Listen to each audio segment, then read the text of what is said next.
केंद्र शासनाकडून जिल्हा परिषदेचे प्राथमिक व माध्यमिक शाळांमधील विद्यार्थ्यांना देण्यात येणाऱ्या शालेय पोषण आहाराचे सामाजिक अंकेक्षण अर्थात तपासणीसाठी तपासणी पथक तळोदा तालुक्यात दाखल झाले। हे पथक तळोदा व शहादा तालुक्यातील 89 शाळांची तपासणी करणार।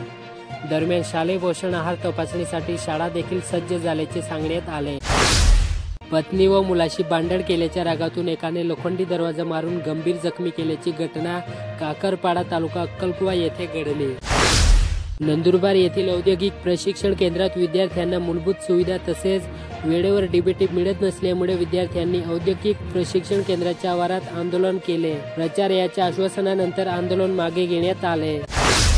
नवापूर MIDC मार्फत सुरू असलेले रस्त्याचे थांबवण्यासह भूसंपादन प्रक्रिया ही बंद करण्याची मागणी सत्यशोधक शेतकरी सभेने निवेदनाद्वारे केली। हे निवेदन नवापूर तहसीलदार यांना दिले।